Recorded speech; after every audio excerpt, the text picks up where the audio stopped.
Namaste, friends. Life after 65 is a sacred phase. You have experienced the storms of life, celebrated victories, and endured losses. Wisdom grows with age, but so does the understanding that some things are better kept to yourself. Today, I want to share the three things an intelligent person never shares after 65, with stories and lessons that will make you pause and reflect. 1. Financial details. Money has always been an essential part of life, but after 65, it becomes a tool for security, not for showing off. Let me tell you a story. I once met Mr. Sharma, a retired bank manager in his 70s. He had spent decades managing other people's money, and he had been careful with his own. Over the years, he built a modest fortune just enough to live comfortably and to provide for his family. One afternoon, a distant cousin visited him and casually asked about his investments. Many of us might think this is harmless curiosity. But Mr. Sharma, with a gentle smile, replied, "Some things in life are like the roots of a tree. They nourish and support you. But no one needs to see them. If the roots are healthy, the tree will flourish silently." His words struck me deeply. At 65 and beyond, revealing financial information often invites problems. People might offer unsolicited advice, try to influence your decisions, or even attempt to take advantage of your generosity. A close friend of mine, Mrs. Kapoor, once told me about her elderly neighbor. He had been very open about his wealth with relatives. Within months, he faced subtle pressure to lend money, invest in schemes he didn't want, and even handle family disputes. Sharing financial details turned his life into a maze of stress he never anticipated. The wisdom here is about discretion, not secrecy. Money is meant to provide comfort, freedom, and peace of mind, not to draw attention or admiration. Think about this: after 65, your energy is precious. You've already spent decades building wealth. Why spend your remaining years managing conflicts and envy that could have been avoided? Keep your finances private, enjoy your freedom, and let generosity flow quietly without announcing it to the world. There's another story I love to share. A well known philanthropist who quietly donated to dozens of charities never publicly announced his contributions. People only discovered the scale of his generosity decades later, long after he had passed. Imagine the peace he experienced, knowing he had helped countless lives without seeking recognition. An intelligent person after 65 understands that financial prudence is not about greed but about peace, freedom, and dignity. You can give, share, and enjoy your money, but you must protect your mind from unnecessary complications. Money is like a river. It flows quietly and nourishes the land. Don't dam it up with worries or spill it recklessly by sharing too much information. Remember this: after 65, your financial details are sacred. They reflect your careful planning, not your ego. When you manage them with discretion, you not only protect your wealth but also preserve your relationships and your inner calm. 2. Health struggles. The second thing an intelligent person never shares unnecessarily is their health struggles. I once visited an ashram where I met Mrs. Rao, a woman in her early 70s. She had been battling chronic arthritis for years. Her joints were stiff, mornings were painful, nights restless, but she never complained. She quietly went about her day, mentoring younger residents, leading meditation sessions, and helping anyone who needed emotional guidance. When I asked her, "Aren't you frustrated with your health?" she smiled and said, "Health is a personal journey. Others don't need to carry the burden of my pain."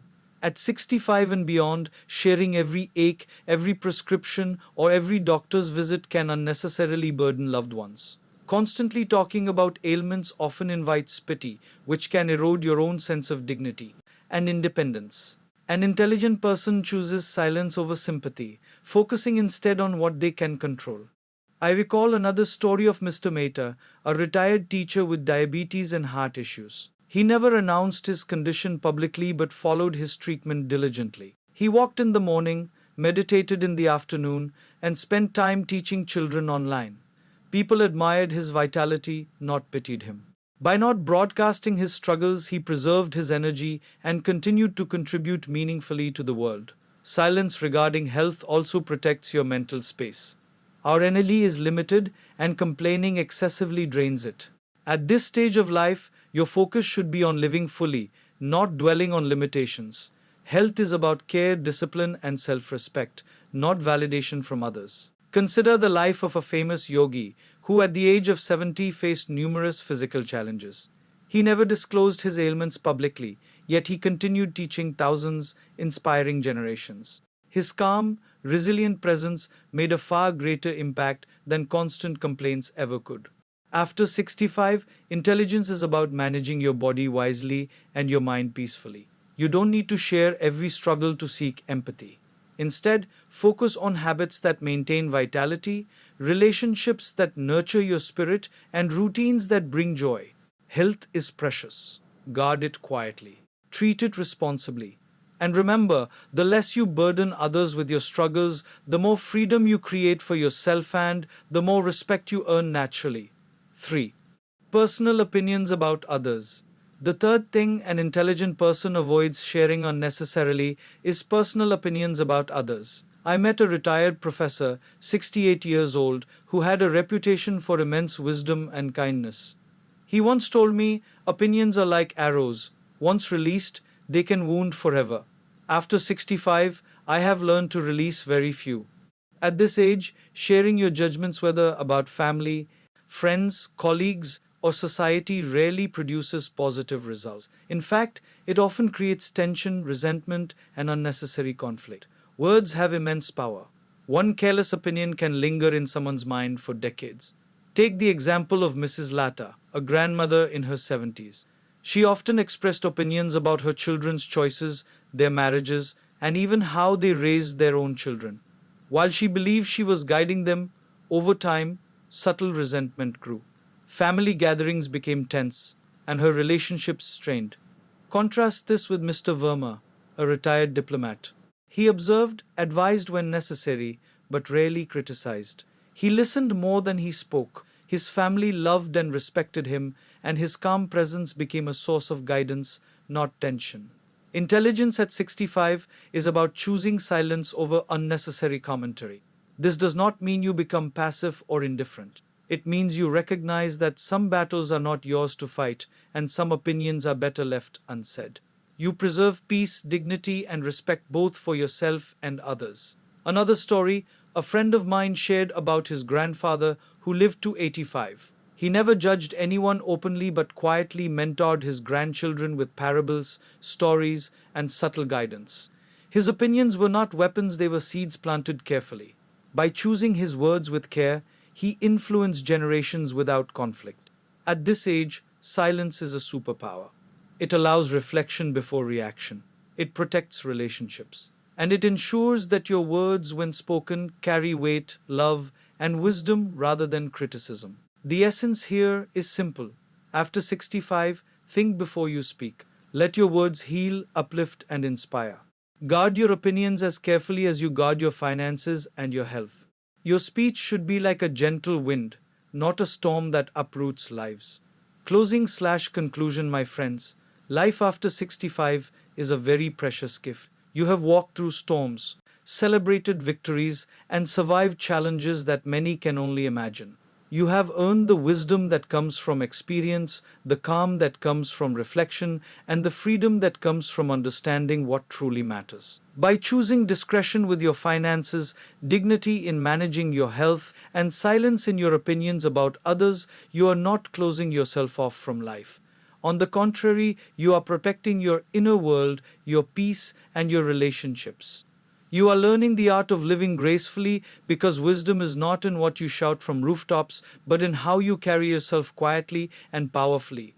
Think of Mr. Sharma, who kept his finances private but used them wisely to help his family, Mrs. Rao, who faced her health struggles silently yet continued to inspire everyone around her, and the retired professor, who chose silence over unnecessary judgment, becoming a beacon of calm and guidance. Their lives show us that true intelligence at this age is measured not by what we reveal, but by what we protect: our peace, our dignity, and our joy. So, my friends, as you move forward, remember these three treasures. Protect your financial freedom quietly. Care for your health with dignity and resilience. Speak only words that heal, guide, and uplift. When you live this way, life after 65 becomes not just an age, but a celebration, a time to enjoy the freedom that comes from wisdom, to nurture relationships without stress, and to leave a legacy of peace, calm, and love. Remember, in the later years of life, the world doesn't need your explanations, judgments, or worries. It needs your presence, your wisdom, and your quiet strength. Protect your inner world, and everything else will fall into place beautifully.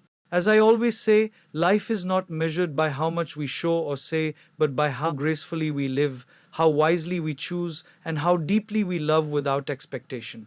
So, let us all embrace life after 65 with peace, gratitude, and intelligent discretion. And may we become like the gentle river, quiet, nourishing, and powerful, touching lives without drawing attention to ourselves. Thank you, friends.